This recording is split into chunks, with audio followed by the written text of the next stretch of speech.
Let's start with immigration, which is where Brett started. It was the right thing to do. It's her most vulnerable issue. And here's a little montage of how he pressed her. How many illegal immigrants would you estimate your administration has released into the country over the last 3.5 years? Well, I'm glad you raised the issue of immigration because I agree with you. It is a topic of discussion that people want to rightly have. And you know what I'm going to talk about. Yeah, but right do you, now, just a number. Do you think it's 1 million, 3 million? Brett, let's just get to the point. Okay, the point is that we have a broken immigration system that needs to be repaired. So your Homeland Security Secretary said that 85% of apprehensions. I'm not finished. We have it's a rough estimate of 6 million people have been released into the country. And let me just finish. I'll get to the question. I promise you. I was beginning to answer. And when you came into office, your administration immediately reversed a number of Trump border policies. Looking back, do you regret the decision to terminate Remain in Mexico at the beginning of your administration? The first bill, practically within hours of taking the oath, was a bill to fix our immigration system. Yes, ma'am. It was called the U.S. Citizenship Act of 2021. Exactly. Good for him. It was essentially a pathway to citizenship for the elite. Yes, ma'am. May I finish responding, please? But you have to let me finish, You please. had the White House and the House and the Senate, and they didn't bring up that bill. I'm in the middle of responding to the point you're raising, and I'd like to finish. Yes, with false info. We recognized from day one that, to the point of this being your first question, it is a priority for us as a nation and for the American people. And our focus has been on fixing a problem. And then, to Brett's credit, he followed up with, you were in control. Like, you were in control. Why didn't you do it? He said Democrats voted against the bill and so on. So they got into it on immigration, and he didn't let her slide for 1 second. That was a thing of beauty. I don't understand, like, these media writers out there may not know what it's like to be a Republican or an independent or a right-leaning person, and how frustrating it is to watch her get away with her lies. It's a soothing balm to watch somebody actually confront her with the real facts.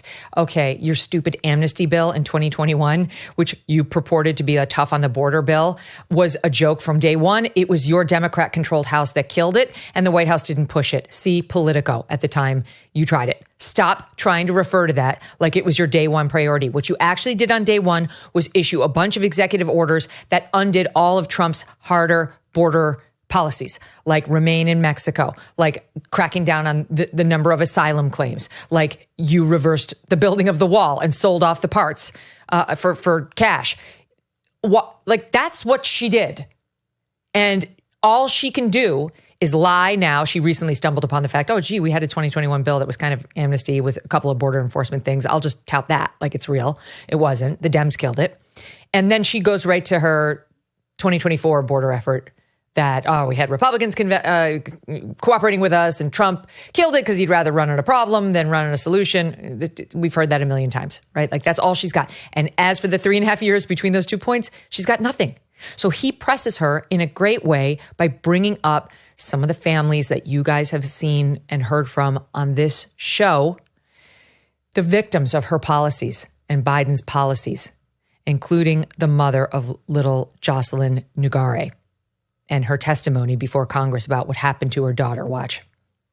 Jocelyn Nugare, Rachel Morin, Laken Riley, they are young women who were brutally assaulted and killed by some of the men who were released at the beginning of the administration, well before a negotiated bipartisan bill. This is a specific policy decision by your administration to release these men into the country. So what I'm saying to you, do you owe Brett, those families an apology? Let me just say, first of all, those are tragic cases. There's no question about that. And I can't imagine the pain that the families of those victims have experienced for a loss that should not have occurred. So that is true. It is also true that if a border security had actually been passed 9 months ago, it would be 9 months that we would have had more border agents at the border, more support for the folks who are working around the clock trying to hold it all together. Madam Vice President. To ensure that no future harm would occur. So do you owe them an apology is what I'm saying. I will tell you that I am so sorry for her loss. I am so sorry for her loss. Sincerely. But let's talk about what is happening right now with an individual who does not want to participate in solutions. Let's talk about that as well. But do you want to answer in all fairness, I told you, I feel awful for what she and her family have experienced. That is not the same as an apology. It's not. I feel bad.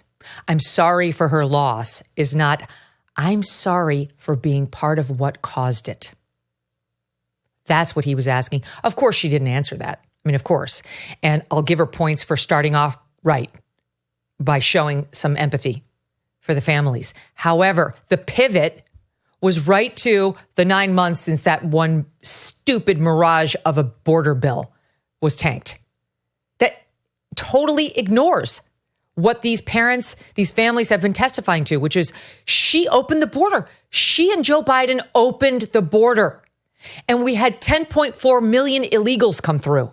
And tens of thousands of them turned out to be criminals of one sort or another. And young girls have been murdered, raped, murdered, tortured. So have young men. And he named 3 of them. She took no responsibility. I'm telling you, that shit is not going to fly on Fox News Channel with those viewers. Trust me. Immigration is one of their biggest issues, and her taking no responsibility, none whatsoever, and just trying to shove that fake border bill down their throat. It's a fail. It's a fail. What are you doing there? How is any of that any different from all that you've done in this race so far? Aren't you looking to rejigger things? Aren't you looking to move the needle? That's not the way. That's not going to do it. So once again, she failed to own up to what she and her administration have done. So she keeps going to say, okay, but they stay on immigration. He says, look, you kept saying the border was secure during this time. When in your mind did it start becoming a crisis? And she goes on, well, we've had a broken immigration system transcending even Donald Trump's administration. Let's be honest about it. Okay, now we're talking. Okay, are you going to have your moment or you're like, it's bad. I admit it's bad. And we made it worse. Maybe you do that. And then you do the pivot. And here's how I'm going to improve it because I was just VP, not P. And then she goes, I've been clear. She said that all night when she wasn't. I think we all are clear that it needs to be fixed. And then she goes on to say, okay, we need more judges at the border. We need to process these cases faster. And what she doesn't say is we need to stop them from coming in the first place. It's not that we need to adjudicate their claims faster. Yes, that's a piece of it. We need to stop them from coming across the border to begin with. That was the main thing Trump did. And she doesn't speak to it because she doesn't plan to do that. She doesn't plan to do that. So that's what she says. And to get those resources, for the judges, because she went to the border, which she pointed out. She spent like a half an hour at the border. Now she wants us to believe she's an expert. And now I've talked to these guys and they need more money for these resources. The Congress is the only place that's going to get that fixed. Right, but there is a ton you can do via executive order that you refuse to do. In fact, you took executive actions the other way. Just say you'll do them. Just say you'll do the executive actions that Trump did. Just say that. If you're really committed to shoring up the border, but she's not. So she tries to just say, oh, well, they need more financial resources, and that can only come from Congress. My hands are tied. My hands are tied. Brett, to his credit, again, fires back with, there were 90 plus executive orders that were rescinded in the first days. Many of those were Trump border policies. And then he's got to move on. He's already spent like 4 or 5 questions on immigration. I would have done the same. But he pivots to, you claim you talked to the Border Patrol. Well, their union just endorsed Trump, saying, quote, you've been a failure. Why do you think they said that? Now, I get what he was doing there. I will say I would have, that's too open-ended. It just gives her a platform. I would have said, why did you rescind those orders? Why did you stop the wall? Why did you rescind why? Why did you rescind remain in Mexico? Why did you open up the expansive possibility of applying for asylum? Why? Sometimes the whys are the hardest questions. Anyway, she went on to say, oh, they're frustrated. They want support, blah, blah, blah. It wasn't fine. Then he goes back and says, look, in 2019, when you ran, you said, I'll let the illegals apply for driver's licenses and free tuition at universities and to be enrolled in free healthcare. Do you still support those things? And here's how that went down. There's a lot of people that look back at what you said in 2019 when you first ran for president. And there have been changes, and you've talked about some of them. When it comes to immigration, you supported allowing immigrants in the country illegally to apply for driver's license, to qualify for free tuition at universities, to be enrolled in free health care. Do you still support those things? Listen, that was 5 years ago, and I'm very clear that I will follow the law. I have made that statement over and over again. What does that mean? As Vice President of the United States, that's exactly what I've done, not to mention before. If that's the case, you chose a running mate, Tim Walz, governor of Minnesota, who signed those very things into state law. So do you support that? We are very clear, and I am very clear, as is Tim Walz, that we must support and enforce federal law, and that is exactly what we will do. It's an infuriating dodge. Infuriating dodge. You ran for president promising to change federal law, to allow illegals to apply for driver's licenses, to qualify for free tuition at universities, to be enrolled in free health care. Do you still support those things? This is one of my frustrations throughout. She pretended that the president has absolutely nothing to do with the law. She needs that little schoolhouse rock, I'm just a bill, so she can figure out that when you're president, you actually are the one who signs the bills into law and who actually comes up with a lot of policy prescriptions that you then work for and advocate for with Congress, which writes the bills. But they don't become law, not without a veto, unless an override, I should say, unless you sign them. As the president, you need to sign the bills for them to become the laws. Why? She's just some plebe. I'll follow the law. No. You're in a position to actually make law. You're in a position to make law. And you said you wanted to make these laws. Do you still follow that or don't you? And she just kept dodging with that stupid line. And it's an empty line meant to dodge her real policy prescriptions, because why would she not just own it? What's the reason to not embrace those earlier policies? Because she still holds them and they're very unpopular. So that's what she did. Brett zeroed in on one, decriminalizing border crossings. That was another thing you said in 2019. Do you still stand by that? And she said, I don't. I don't believe in decriminalizing border crossings. And I've not done that as vice president. Okay. She couldn't have done that as vice president, but okay. And I will not do that as president. Great. So he asked her. So that's an evolution that you've had. Great. Let's talk about it. And here's where she goes. So annoying. Let's be very clear. I'm the only person running for president who has prosecuted transnational criminal organizations.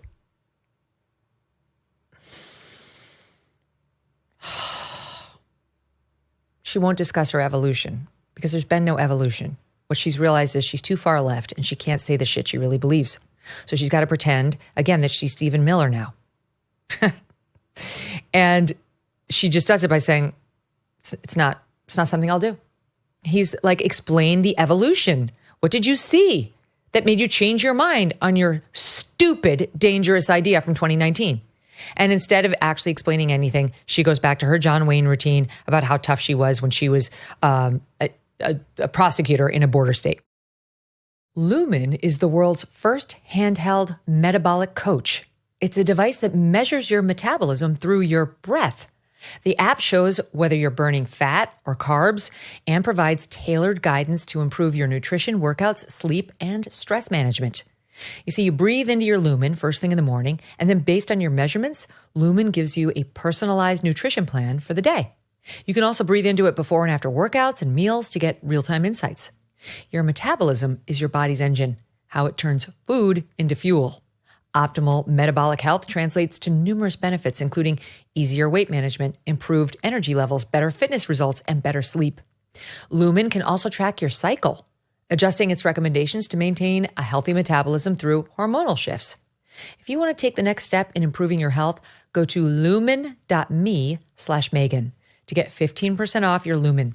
That's lumen.me/Megyn for 15% off your purchase.